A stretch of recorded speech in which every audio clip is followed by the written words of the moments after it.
ഇന്ന് നമ്മൾ വന്നിരിക്കുന്ന ഒരു റോബോട്ട് വാക്യൂം ക്ലീനറായിട്ടാണ്. നമ്മൾ ആ ചാനലിൽ ആദ്യമായിട്ടാണ് ഇത്തരത്തിലൊരു പ്രൊഡക്റ്റ് കംപ്ലയിൻറ്റ് സോൾവ് ചെയ്യുന്നത്. ഇതൊരു 6 വർഷം പഴക്കമായിട്ടുണ്ട്. അപ്പോൾ ഇത് ഓൺ ചെയ്യുമ്പോൾ അതിനകത്ത് ഇൻഡിക്കേഷൻ മാത്രമുള്ളത് വർക്ക് ചെയ്യുന്നില്ലെന്നാണ് കസ്റ്റമറുടെ കംപ്ലയിൻറ്റ്. ആ ഒരു ചാർജിങ് പാഡിലോട്ട് വെക്കുന്ന സമയത്ത് ഇത്തരത്തിൽ ഓറഞ്ച് ലൈറ്റ് അവിടെ ബ്ലിങ്ക് ചെയ്ത് നിൽക്കും, വേറെ ഒന്നും വർക്ക് ചെയ്യില്ലെന്നാണ് കസ്റ്റമർ പറഞ്ഞ കംപ്ലയിൻറ്റ്. അപ്പോൾ നമ്മൾ പ്രൈമറി ഇൻസ്പെക്ട് ചെയ്തപ്പോൾ തന്നെ ഇതിൻ്റെ ബാറ്ററി കംപ്ലയിൻ്റ് ആണെന്നുള്ളത് നമുക്ക് മനസ്സിലായി. കാരണം ഏകദേശം ഒരു 6 ഇയേഴ്സ് കംപ്ലീറ്റ് ആയിട്ടുണ്ട്. അപ്പോൾ എന്തുകൊണ്ടാണ് ഇങ്ങനെ വരുന്നത്, ഇതിന് എന്താണ് സൊല്യൂഷൻ എന്നാണ് ഈ വീഡിയോയിൽ കാണിക്കുന്നത്. അപ്പോൾ വീഡിയോ മാക്സിമം ഫുള്ളായിട്ട് തന്നെ കാണാൻ ശ്രമിക്കുക. അതുപോലെ ഇതൊരു ഡീറ്റെയിൽഡ് വീഡിയോ അല്ല, നമുക്ക് ഇതിനകത്തുള്ള പ്രൈമറി കാര്യങ്ങളൊക്കെ ഇതിനകത്ത് പറഞ്ഞു പോകുന്നുണ്ട്. അപ്പോൾ എന്തുകൊണ്ടാണ് ഡീറ്റെയിൽ വീഡിയോ അല്ല നിങ്ങൾക്ക് തുറന്ന് കാണുമ്പോൾ മനസ്സിലാവും. നമുക്ക് ഒരുപാട് ലെങ്ത് ആവണോ വിചാരിച്ചിട്ടാണ് അങ്ങനെ ചെയ്തിട്ടുള്ളത്. അപ്പോൾ നിങ്ങൾക്ക് കാര്യം മനസ്സിലാവുന്നുള്ള ഉദ്ദേശത്തോടെയാണ് ഈ വീഡിയോ ചെയ്യുന്നത്. അപ്പോൾ എന്തായാലും നമുക്ക് വീഡിയോയിലോട്ട് കിടക്കാം. അപ്പോൾ നമ്മൾ ആദ്യം തന്നെ ഇതിൻ്റെ ജസ്റ്റ് ബാക്കിൽ ആ ഒരു ബാറ്ററി റിമൂവ് ചെയ്യുകയാണ്. ഒരു 2 സ്ക്രൂ അടിച്ച് ഞാനൊരു ക്യാപ്പ് ഓപ്പണായി വരും, അതിനകത്താണ് ബാറ്ററി പ്ലേസ് ചെയ്തിട്ടുള്ളത്. അപ്പോൾ ഈ ഒരു കസ്റ്റമർ ആൾറെഡി നമ്മൾ പറഞ്ഞിട്ടുണ്ടായിരുന്നു, ഇതിനകത്ത് വേറെ കംപ്ലയിൻറ്റ്സ് ഒന്നും മുമ്പ് വന്നിട്ടില്ല, ഫസ്റ്റ് ടൈമാണ് കംപ്ലയിൻ്റ് ആയിട്ടുള്ളത്. അപ്പോൾ നമുക്ക് ഈ ചാർജിങ് പാഡിലോട്ട് വെക്കുന്ന ടൈമിൽ മാത്രമേ ഈ ഒരു ഇൻഡിക്കേഷൻ കാണിക്കുന്നുള്ളൂ. അത് എടുത്ത് കഴിയുമ്പോഴത്തേനും ആ ഒരു ഇൻഡിക്കേഷനൊക്കെ പോകുന്നുണ്ട്, അല്ലെങ്കിൽ ആ ഒരു ഓണാവുന്ന ആ ഒരു ലൈറ്റൊന്നും കാണിക്കുന്നില്ല. അപ്പോൾ ഇവിടെ നമ്മൾ അതിൻ്റെ ബാറ്ററി റിമൂവ് ചെയ്യുകയാണ്. ഇത്തരത്തിലൊരു സ്ക്വയർ ടൈപ്പിലുള്ള ബാറ്ററിയാണ് ഇതിനകത്ത് യൂസ് ചെയ്തിട്ടുള്ളത്. ഏകദേശം 14.4 വോൾട്ട് വരുന്ന 2600 mAh ഉള്ള ഒരു ബാറ്ററിയുടെ പാക്കാണ് ഇതിനകത്ത് യൂസ് ചെയ്തിട്ടുള്ളത്.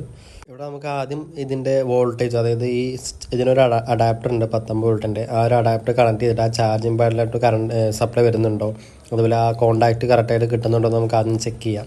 ഇനി അത് കാരണം കൊണ്ടാണ് ബാറ്ററി ചാർജ് ആകുന്നുള്ളത് നമുക്ക് ആദ്യം കൺഫേം ആക്കണം. ഓൾറെഡി നമ്മൾ ബാറ്ററി ചെക്ക് ചെയ്തായിരുന്നു, അതിനകത്ത് വോൾട്ടേജ് ഒന്നും കാണിച്ചിട്ടുണ്ടായില്ല. എങ്കിലും നമ്മളൊരു എന്തുകൊണ്ടാണ് ബാറ്ററി ചാർജ് ആവുന്നുണ്ടോ ഒന്നുകൂടെ ഒന്ന് ഫൈൻഡ് ചെയ്ത് അതൊന്ന് കൺഫേം ആക്കുകയാണ്. ഇപ്പോൾ ഇവിടെ ആ ടൺമേരിൽ നമ്മൾ വെക്കുന്ന സമയത്ത് 19 വോൾട്ട് കറക്റ്റ് വരുന്നുണ്ട്. അത് ചാർജർ അഡാപ്റ്ററിൽ നിന്നും ആ ഒരു ചാർജിങ് പാഡിലോട്ട് പവർ എത്തുന്നുണ്ട്.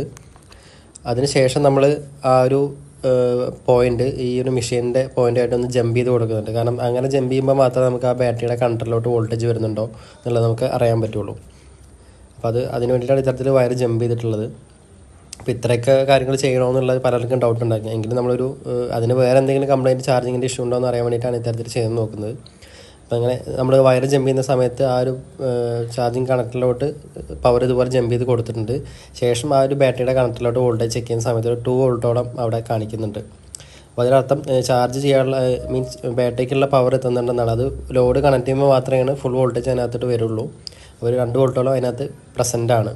അപ്പോൾ നമുക്ക് മനസ്സിലായി ഈ ഒരു ചാർജിങ്ങിൻ്റെ സെക്ഷനിൽ കംപ്ലയിൻ്റ് ഇല്ല, പ്രോപ്പറായിട്ട് തന്നെ വർക്കിംഗ് ചെയ്യുന്നുണ്ട്. ഈ ഒരു ബാറ്ററിയുടെ സൈഡിലാണ് കംപ്ലയിൻ്റ് നമുക്ക് മനസ്സിലായി.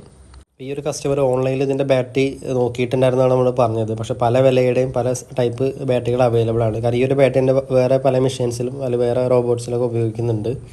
പിന്നെ അതുപോലെ തന്നെ ഇതിൻ്റെ കമ്പനിയെ കോൺടാക്ട് ചെയ്തപ്പോൾ ഏകദേശം ഒരു 5000 ആണ് അവർ ഏകദേശം ഒരു അപ്രോക്സിമേറ്റ് റേറ്റ് പറഞ്ഞത്. അപ്പോൾ ഇതൊരു 6 വർഷം പഴക്കമായതുകൊണ്ടും ആയതുകൊണ്ട് ഇത്രയും വലിയ പൈസ ബാറ്ററിക്ക് വേണ്ടി ഇൻവെസ്റ്റ് ചെയ്യണമെന്ന് ഒരു കസ്റ്റമർ ആലോചിച്ചുകൊണ്ടാണ് നമുക്കിത് ചെയ്യാൻ തന്നത്.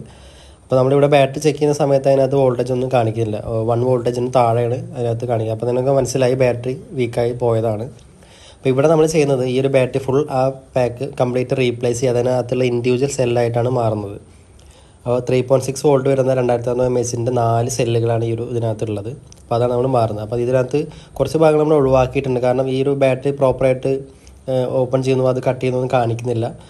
നമ്മൾ ചെയ്യുന്നത് എന്താണെന്ന് വെച്ചാൽ ഇതിനകത്തുള്ള ബാറ്ററി ഉള്ള പോലെ തന്നെ പുതിയ ബാറ്ററി നമ്മൾ റീപ്ലേസ് ചെയ്യണം. അപ്പോൾ അത് ആദ്യമായിട്ടാണ് ചെയ്യുന്നതെങ്കിൽ അത് റെസ്പോൺസിബിളായിട്ട് ചെയ്യുക. അപ്പോൾ അതിന് നമുക്ക് ഈസി ആയിട്ട് ചെയ്യാൻ പറ്റുന്ന ഇത് ഓപ്പൺ ചെയ്യുന്ന ഓരോ സ്റ്റെപ്പ് ഫോട്ടോയോ അല്ലെങ്കിൽ വീഡിയോ എടുത്ത് വെക്കുക. എന്നിട്ട് തിരിച്ച് അതേപോലെ തന്നെ ബാറ്ററി ഫിറ്റ് ചെയ്ത് സോൾഡർ ചെയ്യുക അല്ലെങ്കിൽ സ്പോട്ട് വെൽഡിങ്ങോ ചെയ്ത് കഴിഞ്ഞാൽ നമുക്ക് ഇതുപോലെ വളരെ നീറ്റായിട്ട് തന്നെ ഇത് സെല്ലുകൾ ഇൻഡിവിജ്വലായിട്ട് മാറാൻ പറ്റും.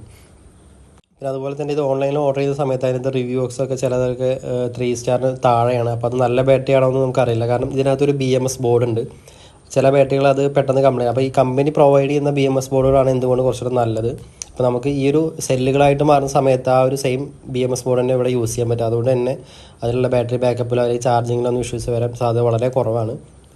അപ്പോൾ അത് തന്നെ പറയട്ടെ, ഇതൊരു ഡീറ്റെയിൽ വീഡിയോ അല്ല. അതായത് നമുക്കിതിനകത്ത് കാണിക്കുന്നുണ്ട്, അതായത് ഇപ്പോൾ ബാറ്ററികൾ റിമൂവ് ചെയ്യുന്നതും അല്ലെങ്കിൽ പുതിയ ബാറ്ററി ആഡ് ചെയ്യുന്നതും ഇതെങ്ങനെയാണ് റിമൂവ് ചെയ്യുന്നതെന്നും ഇതിനകത്ത് ഡീറ്റെയിൽ ആയിട്ട് കാണിക്കാൻ പറ്റില്ല. കാരണം വീഡിയോ ഒരുപാട് ലെങ്തായി പോകും. അപ്പോൾ നിങ്ങൾക്ക് കാര്യം മനസ്സിലായെന്ന് വിചാരിക്കണം. നമുക്ക് ഈ ഇതിനകത്തുള്ള ബാറ്ററി റിമൂവ് ചെയ്തിട്ട് അതേപോലെ തന്നെ പുതിയ ബാറ്ററി സെയിം സൈസിലുള്ളതും അതുപോലെ ആ വോൾട്ടേജ് റേറ്റിംഗ് ഉള്ളതും നമ്മൾ ആഡ് ചെയ്യുകയാണ് ചെയ്യുന്നത്. ഇവിടെ ഇതിൻ്റെ ബാക്ക് സൈഡിൽ അവർ സോൾഡറിങ് അല്ല ചെയ്തിട്ടുള്ളത്, അത് സ്പോട്ട് വെൽഡിങ് എന്നാണ് ഇങ്ങനത്തെ ചെയ്യുന്നതിന് പറയുക, അതാണ് ചെയ്യുന്നത്. അപ്പോൾ ഇനി അതില്ലാത്തവർക്ക് അയൺ ഉപയോഗിച്ചിട്ട് സോൾഡർ ചെയ്യാം, വയർ ഉപയോഗിച്ച് സോൾഡർ ചെയ്യാം. ഇവിടെ നമ്മളും അതാണ് ചെയ്യുന്നത്. പക്ഷേ അത് ഒരുപാട് കട്ടി കൂടാതെ ശ്രദ്ധിക്കണം. അങ്ങനെ കട്ടി കൂടി കഴിഞ്ഞാൽ നമുക്ക് ഈ ഒരു പാക്ക് അതിനകത്ത് ഇരിക്കാതെ വരും. അപ്പോൾ അത് വളരെ റെസ്പോൺസിബിളായിട്ടും പ്രോപ്പറായിട്ട് തന്നെ ചെയ്യുക. അതിനുള്ള ഫ്ലക്സുകളൊക്കെ ഇപ്പോൾ നിലവിൽ അവൈലബിൾ ആണ്. മെറ്റലിലൊക്കെ സോൾഡ് ചെയ്യാനുള്ള നല്ല ഫ്ലക്സുകളൊക്കെ അവൈലബിൾ ആണ്. അത് ഉപയോഗിച്ചിട്ട് തന്നെ ചെയ്യുക. അപ്പോൾ ഇവിടെ നമ്മൾ ആ ഒരു സെല്ലുകൾ ഓരോന്നോരായിട്ട് സെപ്പറേറ്റ് ചെയ്യുന്നുണ്ട്. ആദ്യം എൻ്റെ പുറമേയുള്ള കവർ റിമൂവ് ചെയ്തു, അതിനുശേഷം ബാറ്ററി റിമൂവ് ചെയ്യുന്നുണ്ട്. അപ്പോൾ അത് നമുക്ക് ഒരുപാട് ഡീറ്റെയിൽ ആയിട്ട് കാണിക്കാത്തതിന് കാരണം ആൾറെഡി പറഞ്ഞു, ലെങ്തായി പോകണ്ടെന്ന് വിചാരിച്ചിട്ടാണ്. അപ്പോൾ ആദ്യമായിട്ട് ചെയ്യുന്നവർ ഒരു കാര്യം ശ്രദ്ധിക്കുക, അത് പ്രോപ്പറായിട്ട് ഫോട്ടോസ് എടുത്ത് വെക്കുക. എന്നിട്ട് അതുപോലെ തന്നെ കണക്ഷൻസ് കൊടുത്തു കഴിഞ്ഞാൽ വളരെ ഈസി ആയിട്ട് നിങ്ങൾക്ക് തന്നെ ഇത് ചെയ്യാൻ പറ്റും. ഇനി ഇത്രയൊന്നും കഷ്ടപ്പെടണ്ടെന്ന് വിചാരിക്കുന്നവർക്ക് ഓൺലൈനിൽ ഓർഡർ ചെയ്യാം. പക്ഷേ നമുക്ക് ഈ പറഞ്ഞ പോലെ അതിനകത്ത് എത്ര ക്വാളിറ്റി ഉണ്ട് അല്ലെങ്കിൽ ഇതുപോലെ ലാസ്റ്റ് ചെയ്യുമെന്നുള്ളത് നമുക്കറിയില്ല. അപ്പോൾ അതുകൊണ്ടാണ് നമ്മൾ ഇത്തരത്തിൽ ഓരോ ഇൻഡിവിജ്വൽ സെല്ലായിട്ട് മാറുന്നത്. ഇതാണ് നമ്മൾ മാറാൻ പോകുന്ന അതിൻ്റെ സെല്ലുകൾ. 4 നമ്മൾ സെപ്പറേറ്റ് വാങ്ങിച്ചിട്ടുണ്ട്. ഇതിൽ ഒരെണ്ണത്തിന് നമുക്ക് വരുന്ന ഏകദേശം ഒരു 250 റുപ്പീസിനുള്ളിലാണ്. അപ്പോൾ നമുക്ക് 4 ഏകദേശം 1000 രൂപ കോസ്റ്റ് ഇതിനകത്ത് വരുന്നുള്ളൂ.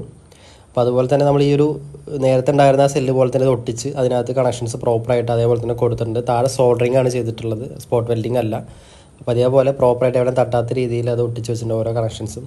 എന്നിട്ട് അതിന് ശേഷം നമ്മൾ ഇതിൻ്റെ വോൾട്ടേജ് ഒന്ന് മെഷർ ചെയ്യുന്നുണ്ട്. അതായത് ഇതെല്ലാം കണക്ട് ചെയ്തിട്ട് വോൾട്ടേജ് പ്രോപ്പറായിട്ട് വരുന്നുണ്ടോ എന്ന് ചെക്ക് ചെയ്യുന്നുണ്ട്. അപ്പോൾ ഇതിനകത്ത് പുറമേ അതിന് കവറിൽ കാണിച്ചിരിക്കുന്ന ഒരു ഇത് വോൾട്ടേജ് 14.4 പക്ഷേ ഇവിടെ നമുക്ക് ഏകദേശം ഒരു 14.25 വോൾട്ടേജ് വരുന്നുണ്ട്. അപ്പോൾ ഈ ഒരു ബാറ്ററിയുടെ പ്രശ്നം നമ്മളിവിടെ സോൾവ് ആയിട്ടുണ്ട്. ആ 4 ബാറ്ററിയും റീപ്ലേസ് ചെയ്തപ്പോൾ തന്നെ ബാറ്ററി വോൾട്ടേജൊക്കെ പ്രസൻ്റായി വന്നിട്ടുണ്ട്. അതിനുശേഷം നമ്മൾ പഴയ പോലെ തന്നെ ആ ബാറ്ററി സെറ്റ് ചെയ്തിട്ടുണ്ട്. അതിനകത്തുള്ള കവറും കാര്യങ്ങളൊക്കെ പ്രോപ്പറായിട്ട് സെറ്റ് ചെയ്തിട്ടുണ്ട്. അത്യാവശ്യം നല്ല രീതിയിൽ തന്നെ ഡയറക്റ്റ് ഇതിനുള്ള പൊടിയും കാര്യങ്ങളൊക്കെ ഇതിനുള്ളിലുണ്ട്. അതൊക്കെ പ്രോപ്പറായിട്ട് ക്ലീൻ ചെയ്തിട്ടാണ് നമ്മളിത് റീഅസംബ്ലി ചെയ്യുന്നത്. അതുപോലെ നിങ്ങൾക്ക് ഇതിനെക്കുറിച്ച് ഒരു ബേസിക് ആയിട്ടുള്ള ഐഡിയ ഇല്ലാന്നുണ്ടെങ്കിൽ ഒരുപാട് വീഡിയോസ് ഇത് ചെയ്യുന്നതൊക്കെ കാണാൻ പറ്റും. അപ്പോൾ അത് ചെയ്തതിന് ശേഷം വാച്ച് ചെയ്തതിന് ശേഷം മാത്രം ഇത് അഴിക്കാൻ തുടങ്ങുക.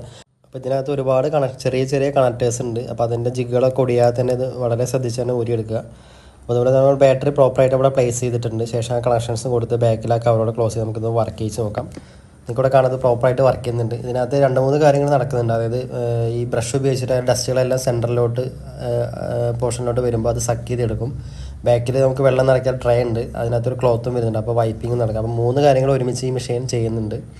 അതുപോലെ തന്നെ നമുക്കിത് ഏകദേശം ഒരു 2-3 മണിക്കൂർ കൂടുതൽ ബാക്കപ്പ് ഇത് കിട്ടും 1 ടൈം ചാർജ് ചെയ്ത് കഴിഞ്ഞാൽ. അതുപോലെ തന്നെ തിരിച്ച് ഇത് അതിൻ്റെ ചാർജിങ് പാഡിലോട്ട് തന്നെ ഓട്ടോമാറ്റിക് വന്നിരിക്കാനുള്ള കാര്യങ്ങൾ നമുക്ക് ഇതിനെ ചെയ്യാൻ പറ്റും. മൊബൈലിൽ അത് കൺട്രോൾ ചെയ്യാൻ പറ്റും. അപ്പോൾ ഇവിടെ ഇതിൻ്റെ ബാറ്ററികൾ നമ്മൾ റീപ്ലേസ് ചെയ്തിട്ടുണ്ട്. പ്രോപ്പറായിട്ട് വർക്കിംഗ് ആണ്, നിങ്ങൾക്കിവിടെ കാണാം. അപ്പോൾ അതുപോലെ ഇതിൻ്റെ ബാറ്ററീസ് ഓൺലൈനിലും അതുപോലെ ഇലക്ട്രോണിക് ഷോപ്പിലൊക്കെ അവൈലബിൾ ആണ്.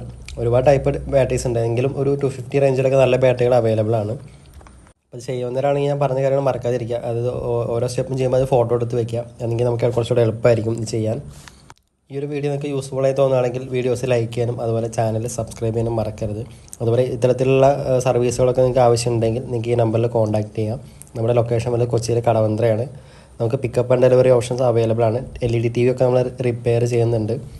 അപ്പോൾ ആദ്യമായിട്ടാണ് ഇത്തരത്തിലൊരു റോബോട്ട് വാക്യൂം ക്ലീനർ നമ്മുടെ ചാനൽ ചെയ്യുന്നത്. അപ്പോൾ ഇത്തരത്തിലുള്ള വീഡിയോസ് ഇനിയും പ്രതീക്ഷിക്കാം. അപ്പോൾ എന്തായാലും അടുത്ത ഈ ഒരു യൂസ്ഫുൾ വീഡിയോ ആയിട്ട് നമുക്ക് വീണ്ടും കാണാം.